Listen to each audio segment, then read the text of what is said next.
المتقین إلی الرحمن وفدا صدق اللہ العظیم وصدق رسولہ النبی الکریم الامین ونحن علی ذلک لمن الشاہدین والشاکرین والحمد للہ رب العالمین ان اللہ وملائکتہ یصلون علی النبی یا ایہا الذین آمنوا صلوا علیہ وسلموا تسلیما الصلاة والسلام علیک یا سیدی یا رسول اللہ وعلی آلک واصحابک یا حبیب اللہ۔ سارے حضرات درود پاک پڑھیے۔ الصلاة والسلام یا رسول اللہ وعلی آلک واصحابک یا نور اللہ۔ حمد و صلاة کے بعد دوستو، بزرگ اور بھائیوں، خواجگان موہڑا شریف علیہم الرحمہ کے عرس پاک کی یہ تقریب ہے۔ میں اور آپ یہاں حاضر ہیں۔ اللہ تبارک و تعالی ہم سب کے حال پہ رحمت فرمائے، اس حاضری کو اپنی بارگاہ میں قبولیت کا شرف عطا فرمائے۔ میں ویسے بھی تقریر تھوڑی کرتا ہوں، تو آج تو ویسے بھی تھوڑا سا موسم کی شدت ہے اور آپ حضرات کافی دیر سے تشریف فرما ہیں۔ بڑی مختصر سی چند باتیں عرض کرنی ہیں۔ شرط یہ ہے کہ آپ میری طرف دیکھیں، موبائل کی طرف نہ دیکھیں، مجھے موقع دیں تاکہ کچھ باتیں ہو جائیں۔ اس کو بھی سیٹ کر دیں جی اور بیٹھ جائیں آپ بھی۔ اللہ آپ کو خوش رکھے۔ تھوڑا سا نا جی، ایک محفل ہوتی ہے اور ایک میلہ ہوتا ہے، ان دونوں میں فرق ہوتا ہے۔ تو یہ محفل ہے، اس کو آپ سمجھ لیں کہ یہ محفل ہے۔ اللہ تعالیٰ آپ کو خوش رکھے، آپ تشریف رکھیں تاکہ کچھ باتیں آپ سے ہو جائیں۔ اسلام ایک نظریاتی دین ہے۔ نظریہ انسان کی سوچ کو کہتے ہیں کہ اس کی سوچیں کس طرح کی ہیں، وہ کس ذوق کا آدمی ہے۔ نبی پاک صلی اللہ تعالیٰ علیہ وسلم کی تشریف آوری سے پہلے لوگوں کے نظریات اس طرح کے تھے کہ کھاؤ پیو موج کرو، جو کچھ ہے دنیا میں ہی ہے۔ وہ صبح نکلتے تھے، شام تک دولت کٹھی کرنے کا شوق ان کے دلوں میں رہتا تھا۔ شام ہو جاتی تھی، سو جاتے تھے، صبح پھر نیا رستہ مال و دولت کے تلاش کا، شہرت کا، ناموری کا، سرداری کا۔ یہ ان لوگوں کا مزاج تھا۔ سمجھتے تھے مر گئے، ختم ہو گئے۔ پھر ان لوگوں کی کچھ اس طرح کا ماحول تھا کہ بس وہ جب انسان کا رشتہ صرف پیسے کمانے کا ہو، مال و دولت کا ہو، تو پھر ہر رشتہ دولت کا ہو جاتا ہے۔ پھر بچے بھی اپنے باپ سے کہہ دیتے ہیں کہ تو فلانے کے طریقے پہ چلتا تو آج بڑا مالدار ہوتا۔ کئی والدین شکایت کرتے ہیں کہ ہمارے پاس پیسے ہوتے تو ہمارے بچے بھی ہماری قدر کرتے۔ ہر چیز تلنے جب لگ جاتی ہے، پھر انسانیت، روحانیت، نورانیت، وارفتگی نہیں رہ جاتی، پھر ہر چیز پیسے میں تلتی ہے۔ اہل عرب کا یہ مزاج تھا۔ نبی پاک نے انہیں ایک نظریہ دیا۔ حضور علیہ السلام نے یہ نظریات دیے کہ تم دنیا میں صرف سونے، جاگنے، کھانے، پینے، شہرت کمانے نہیں آئے، بلکہ دین اسلام کا ایک نظریہ ہے۔ الذی خلق الموت والحیات لیبلوکم ایکم احسن عملا۔ اللہ فرماتا ہے میں نے موت اور زندگی اس لیے پیدا کی ہے تاکہ پتہ چلے تم میں اچھے عمل کون کرتا ہے۔ سوسائٹی کو بہترین کردار دینا اور دنیا میں ضرورت کے مطابق پیسے کمانا اور ان سے بھی دل نہیں لگانا، یہ ہمارے نبی پاک علیہ السلام نے ہمیں نظریہ دیا۔ اور جن بزرگوں کے ہم عرس مناتے ہیں نا، حضرت خواجہ قاسم صادق موڑوی رحمۃ اللہ علیہ، ان مشائخ نے انہی نظریات پر زندگی گزاری۔ وہ غاروں میں بیٹھ گئے، پہاڑوں میں بیٹھ گئے۔ اب ہم جس چکر میں ہیں نا، ساری آسانیاں مجھے اپنے کمرے میں چاہیے، ڈرائنگ روم میں چاہیے، ہم یہ کرتے ہیں کہ ہر چیز ریموٹ کنٹرول ہو، بڑا بہترین بستر ہو، اے سی چل رہا ہو، کوئی ٹینشن نہ ہو، اب بیٹھیں موج کر رہے ہیں۔ تھوڑی دیر کے بعد آرڈر کریں کہ اب میں نے روٹی کھانی ہے، پھر تھوڑی دیر کے بعد مجھے چائے پینی ہے، پھر میرا آئس کریم کھانے کو، بس اس چکر میں۔ اسلام کا یہ مزاج نہیں۔ اسلام کا مزاج کیا ہے؟ جائز پیسے آپ کے پاس ہیں، آپ لمبا چوڑا مکان بنائیں، منع نہیں، لیکن مزاج حضور کا کیا ہے کہ نبی پاک علیہ السلام نے فرمایا کہ مجھے اللہ کی طرف سے یہ اذن دیا گیا تھا، اختیار دیا گیا تھا کہ میں چاہوں تو نبی اور بادشاہ بن جاؤں۔ جس طرح حضرت سلیمان علیہ السلام نبی بھی ہیں، بادشاہ بھی ہیں، حضرت یوسف علیہ السلام نبی بھی ہیں۔ میری بات سنیں جی آپ، اللہ آپ کو خوش رکھے۔ مجھے اجازت تھی، محبوب فرماتے ہیں چاہوں تو نبی اور بادشاہ بن جاؤں، لیکن حضور فرماتے ہیں میں نے بادشاہت قبول نہیں کی، پسند نہیں کی۔ بادشاہت آتی تھی، میں نے قبول نہیں کی۔ میں نے عرض کی مالک میں تیرا نبی اور بندہ بننا چاہتا ہوں۔ اسلام یہ نظریہ دیتا ہے، اور صوفیاء اس نظریے کے سب سے بڑے ہمارے سامنے نمونے ہیں۔ وہ کہتے ہیں کہ دنیا اتنی حاصل کرنی ہے جتنی ضرورت ہے، پیچھے نہیں بھاگنا۔ یعنی آپ کا مزاج بن جائے نا کبھی کہ میں نے ہر آدمی کو پیسوں کی نظر سے دیکھنا ہے، تو آپ کیا سمجھتے ہیں صرف آپ کا ہی ایسا مزاج ہے؟ پھر لوگوں کا بھی آپ کے حق میں یہی مزاج بن جائے گا، جس کو دو گے وہ راضی ہوگا، نہ دو گے تو ناراض ہوگا۔ آپ کو مخلص لوگ ہی نہیں ملیں گے۔ لیکن اگر نظریاتی زندگی گزاریں گے، اور ویسے بھی حضرت امام جعفر صادق رضی اللہ تعالیٰ عنہ فرماتے ہیں کہ اللہ تعالیٰ نے نا دنیا کو حکم دیا ہے، رب نے دنیا سے فرمایا ہے کہ جو کرے نا اللہ رسول کی اطاعت، اس کی خدمت کرنا، اور فرمایا جو تیرے پیچھے بھاگے نا، دنیا جو تیرے پیچھے بھاگے اسے تھکا دینا۔ تھک گئے لوگ، بھاگ رہے ہیں صبح و شام، تھک رہے ہیں، بڑے بڑے پیسے کمائے، بڑی بڑی بلڈنگیں کمائیں، لیکن کوئی نہیں۔ بانج فقیروں کسے نہ ماریا، اے ہوئی چور اندر دا، وہی کھڑے ہیں جہاں سے شروع ہوا تھا۔ اپنی زندگی کے اندر تھوڑے پہ گزارا، سادگی، اس میں حسن ہے۔ حضرت شاہ فرید الدین عطار رحمۃ اللہ علیہ عطر فروش تھے توبہ کرنے سے پہلے۔ عرب شریف کے اندر جو عطار ہیں نا عطر بیچتے ہیں، وہ بڑا مہنگا بزنس ہے ان کا۔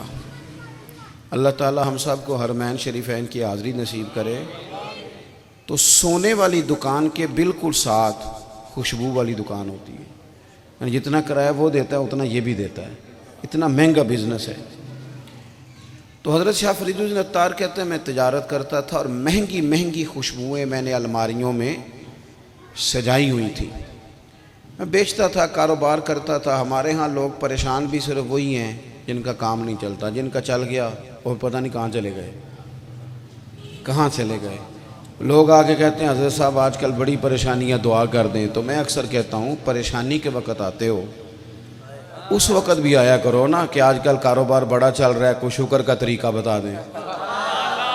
ہاں اس وقت بھی تو پوچھیں نا کہ شکریہ ادا کرنا ہے تو کیسے کر سکتے ہیں، لیکن یہ مزاج ہی نہیں ہمارا۔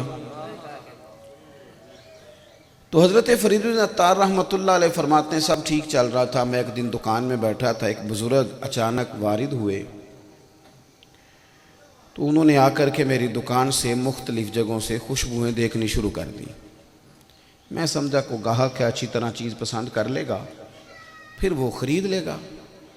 انہوں نے 2 3 4 الماریاں دیکھیں، وہ دیکھتے ہی جا رہے تھے۔ تو میں نے ان سے آگے بڑھ کے کہا کہ بابا جی کیا چاہیے مجھے بتائیں، کیا دیکھ رہے ہیں؟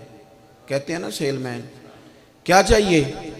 تو کہتے ہیں بابا جی میری طرف دیکھ کے کہنے لگے پتر دیکھ رہا ہوں تیری جان بڑی مشکل سے نکلے گی۔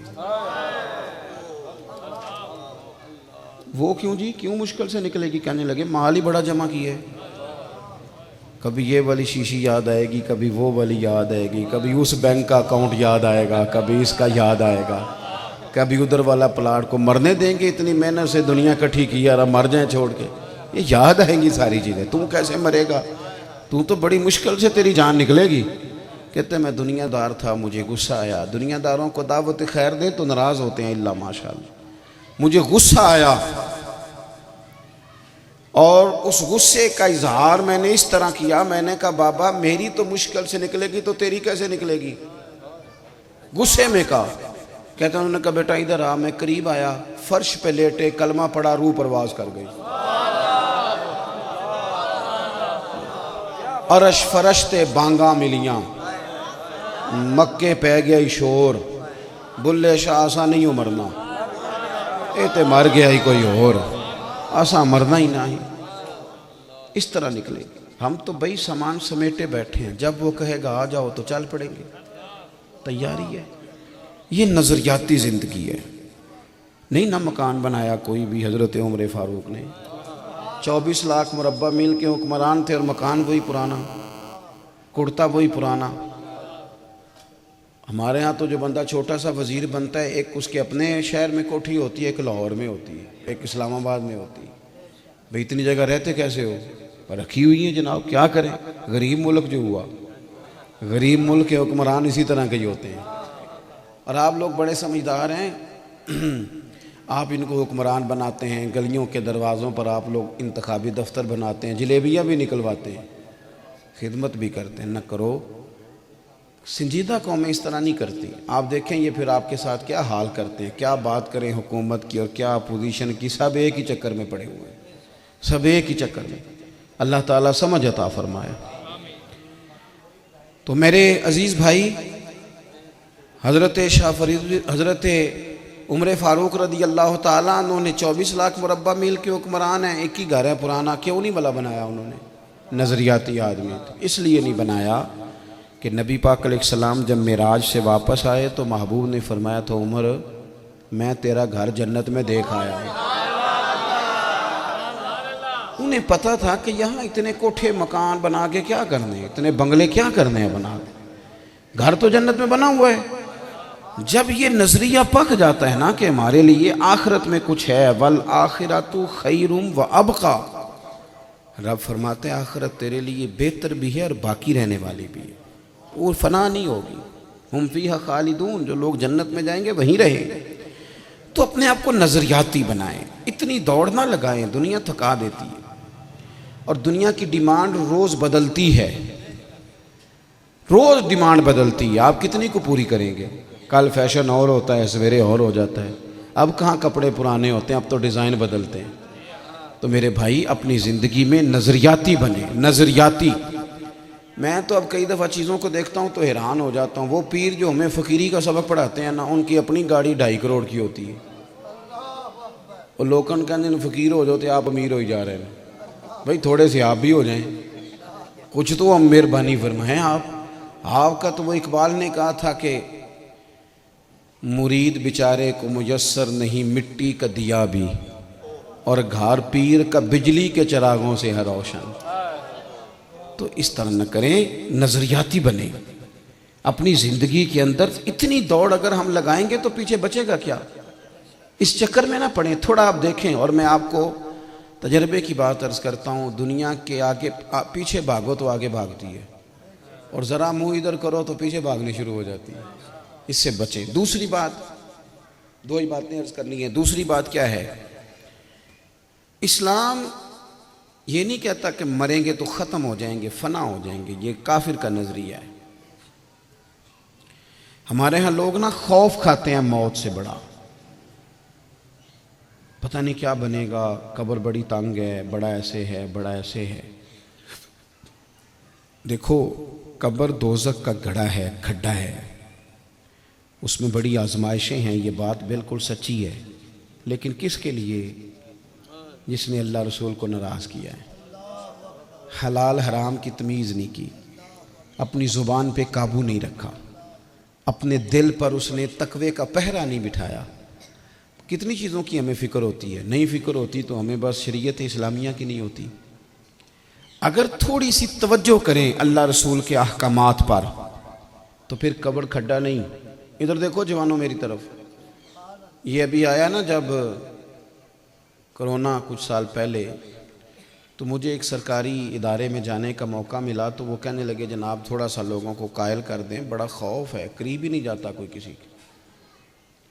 تو میں نے یہ والی گفتگو وہاں پہ کی، میں نے کہا بھائی کھڈا گھڑا یہ ساری باتیں قبر میں ہیں، لیکن اگر میں نے لاہور آنا ہے تو پھر مجھے پتہ ہے نا کہ میں نے چڑھنا بھی لاہور والی سڑک پہ ہی ہے، پنڈی والے پہ تو نہیں نا چڑھ جاؤں گا۔ تو مجھے آپ کے اعمال کا مجھے نہیں پتا، مجھے اپنا پتا ہے، اور آپ کو میرا نہیں پتا، اپنا پتا ہے۔ تو اپنے گریبان میں 1 منٹ کے لیے بندہ فیصلہ کر سکتا ہے کہ میرے کام کھڈے والے ہیں، اسے پتہ چل جائے گا مریں گے تو کیا ہوگا۔ کسی نے کب فیصلہ کرنا ہے، یہ تو ہمیں خود پتہ ہے، من آنم کے من دانم۔ لیکن سب کی قبر کھڈا نہیں، سب کی گڑا نہیں، سب کی قبر میں سختی نہیں۔ ایک قبر کی حیثیت ہے کھڈے اور گڑے کی، اور ایک قبر کی حیثیت ہے کہ بندہ مومن ہو، حضور کا وفادار ہو، متقی پرہیزگار ہو۔ اس کی قبر پتہ کیا ہے؟ ادھر دیکھو، اس کی قبر باغ ہے۔ نہیں، آپ نہیں سمجھی نہیں میری بات۔ کسی کو پتا ہو کہ میں نے باغ میں جانا ہے تو وہ خوف کھاتا ہے، ڈر آتا ہے۔ باغ میں تو بڑا کوئی بہت امیر آدمی ہو تو فارم ہاؤس میں گھر بناتا ہے، باغ تو عام آدمی لگا ہی نہیں سکتا۔ باغ میں مریں گے تو باغ میں جائیں گے، باغ میں۔ اب اس تصور سے سوچو گے نا قبر کو تو موت سے ڈر آئے گا۔ مرنا ہے تو باغ میں جانا ہے، اور باغ بھی معمولی نہیں، روضۃ من ریاض الجنہ، جنت کے باغوں میں سے باغ، اور باغ اتنی شانوں والا کہ جس میں آنکھ کھلے گی تو پہلی زیارت ہی مدینے والے رسول کی نصیب ہے۔ تو وہ کوئی اور ہیں جو ڈرتے ہیں، خوف کھاتے ہیں، ٹانگیں کامتی ہیں، حالات خراب ہیں۔ یہاں تو حضرت بایزید بستامی جیسے لوگ ہیں جو کہتے ہیں ذرا جلدی لے جانا، یہاں جلدی دفن کر دینا، جلدی۔ فاضل بریلوی جیسے لوگ ہیں جو کہتے ہیں لحد میں عشق رخ شاہ کا داغ لے کے چلے، ہم نے اندھیری رات سنی تھی چراغ لے کے چلے۔ تو اپنی آخرت کے معاملے میں اپنے نظریات پکے کریں۔ مومن نے، مسلمان نے، نیک آدمی نے قبر میں جانا ہے تو باغ میں جانا ہے۔ اور اللہ تعالیٰ نے قرآن مجید میں فرمایا یوم نحشر المتقین الی الرحمن وفدا، فرمایا جب متقی لوگ قیامت کے دن اللہ کی بارگاہ میں پیش کیے جائیں گے تو مہمان بنا کے پیش کیے جائیں گے۔ رب ان کا میزبان ہوگا، میزبان۔ اللہ کے حضور جب وہ جائیں گے تو وہ مہمان بنا کے، مومن کو آخرت میں بڑے انعام سے نوازا جائے گا، بڑے اکرام سے نوازا جائے گا۔ اور نبی پاک صلی اللہ تعالیٰ علیہ وسلم نے فرمایا قیامت کے دن رب تمہیں وہ نعمتیں دے گا نہ کسی آنکھ نے دیکھی، نہ کسی کان نے سنی، اور فرمایا تمہارے دل پر خیال بھی نہیں گزرا ہوگا رب اتنی نعمتیں عطا فرمائے گا۔ بس شرط یہ ہے کہ بندہ نظریاتی ہو۔ ہم نہ مال بڑا اکٹھا کرتے ہیں۔ میں نے آج دوپہر میں دوستوں سے کہا ہے کہ میں کچھ ایسے لوگوں کو بھی جانتا ہوں کہ پیسے نہ ہوں تو وہ بیمار سے لگتے ہیں۔ تو آڈی نہیں گل کرتا پیا، کسے باشے پتہ نہیں کس کی کر رہا ہو، اور پیسے آ جائیں تو صحت ٹھیک لگتی ہے، اب جیب میں پیسے ہیں تو اس طرح نہ کریں، چھوڑیں۔ اگر آپ تھوڑا سا نکلیں گے نا ان چیزوں سے، تھوڑا سا اوپر اٹھ کے سوچیں گے تو آپ کو محسوس ہوگا جسم ہلکا پھلکا ہو گیا، طبیعت سکون میں آ گئی ہے، ٹھنڈی ہو گئی۔ اور اگر آپ کی طبیعت اڑی رہے گی نا، میرے پاس 1-2 دوست آ گئے، ان کا بھی میری طرح محفل میں آنا جانا رہتا ہے، تو میں نے ان سے ایک بات کی، میں نے کہا اگر پیسے طے کر کے جاؤ گے نا تو سب سے زیادہ تمہیں تکلیف ہوگی۔ کہنے لگے وہ کس طرح؟ میں نے کہا سمجھاتا ہوں۔ ایک بندے نے طے کیا تھا جناب کہ میں نے نہ پہنچنا ہے جی لاہور، تو وہ لاہور کا معنی اس نے سمجھ لیا تھا کہ جب میں داخل ہوں گا نا، اسلام آباد سے آ رہا ہوں تو کالا شکاکو سے چڑھوں گا تو یہ لاہور ہے۔ اس نے کہا ٹھیک ہے اتنے پیسے لوں گا۔ اب اس کو آ کے پتہ چلا کہ لاہور کے اندر بھی جانا ہے، پونا گھنٹہ وہ بھی لگے گا۔ وہ بندے کئی اڑ جاندے نے، کہندے نے ہن 5 اور دیو۔ تواڈے نال نہ کوئی اڑیا ہوئے گا تاں نہیں تانوں پتہ ہے، لیکن بعض ایسے ہیں، اللہ معاف فرمائے، سمجھ عطا کرے، وہ کہتے ہیں اور دو، وہ دے دیتا ہے بندہ، جس نے 35 دینا ہے اس نے 40 بھی دے ہی دینا ہے۔ لیکن وہ دینے والے کو بھی تھوڑی کوفت ہوتی ہے، لینے والا بھی تھوڑا سا نا، وہ کہتے ہیں تلخی ہو گئی، مزہ نہیں آیا، وہ مفت کی شرمندگی۔ اللہ کرے آپ سمجھے میری بات کو۔ تو ایک تو سوچ یہ ہے، ایک سوچ یہ ہے کہ مجھے کس نے پوچھنا تھا، نبی پاک کے نام پہ لوگ دعوت دیتے، تو وہ وہاں آیا تو اس کو وہاں سے پتہ چلا کہ وہ تو نے تو 40 منٹ اور سفر کرنا ہے، تو خوش ہو گیا، کہنے لگا جدھر جدھر سے میری گاڑی گزرے گی وہ ساری زمین قیامت میں میرے ایماندار ہونے کی گواہی دے گی۔ اب یہ مطمئن ہے یہ شخص، اس کا وجود ٹھنڈا ہے، اس لیے کہ حضور کا ثنا خواں بن کے جا رہا ہے، نبی پاک کے دین کا خادم۔ آپ جب ان چیزوں سے نکل آتے ہیں نا، حرص سے، ہوس سے، طمع سے، آپ کا اپنا کلیجہ ٹھنڈا ہوتا ہے، آپ خود سکون میں آ جاتے ہیں۔ سنیں حدیث پاک، اور میں اپنی بات کو سمیٹوں، بخاری میں موجود ہے، اس کو آپ نے سمجھنا ہے۔ میں جس طرح آپ کو جہاں لانا چاہتا ہوں وہاں آپ نے آنا ہے۔ مطالبات کم کریں زندگی میں، مطالبات تھوڑے کریں، اور زبان کی اور نفس کی خواہشات پر تھوڑا سا کنٹرول کریں۔ زبان کھانا جو ہوتا ہے نا، یہ ذائقے کے لیے نہیں ہوتا، یہ کم رسیدی کرنے کے لیے ہوتا ہے۔ اگر اپنے منہ کو ذائقہ لگا لو گے نا، سویرے یہ کھانا ہے، دوپہر یہ کھانا ہے، نہیں میں نے آج وہاں جا کے وہاں سے روٹی کھانی ہے، آپ تھک جاؤ گے۔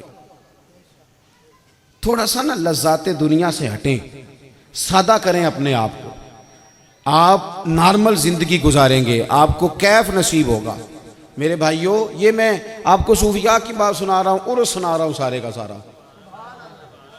نبی پاک صلی اللہ علیہ وسلم نا موٹے بان کی چارپائی پہ آرام فرماتے، بوٹے بان کی۔ اسی پنڈا چونوں مونج دی منجی آخ دے سا، میں تے پینڈو آنا تسی نہیں تے۔ ہاں نہ اس لیے نہیں کرتے کہ کہہ دیں سانوں کو پینڈو نہ سمجھ لے، پتہ ہے آپ سب کو وہ کیا ہوتی ہے، ویسے ہاں نہ نہیں کر رہے، چلو نہ کرو، میں نو پینڈو سمجھ لو تسی۔ تو وہ موٹے بان کی چارپائی پہ سرکار آ رہا، اور اس میں نا جب بھی سوتے تھے نا، ہمارے گھر میں بھی ہوتی تھی، اٹھتے تھے تو کمر پہ نشان پڑ جاتے تھے، بالخصوص گرمیوں میں جب پتلے کپڑوں کے ساتھ اس پہ لوگ سوتے تھے، نشان چھوڑ جاتی تھی۔ اللہ کے محبوب علیہ السلام آرام فرما تھے، سیدنا فاروق اعظم تشریف لے گئے زیارت کے لیے، حضور ان کو ملنے کے لیے اٹھے، کپڑا مبارک کمر مبارک سے ہٹا تو موٹے بان کی چارپائی کے نشان۔ حضرت عمر اپنے مزاج کے لحاظ سے اصول پسند تھے، سخت تھے، لیکن حضور کی کمر پر نشان دیکھے تو رو پڑے، اتنا دلیر آدمی۔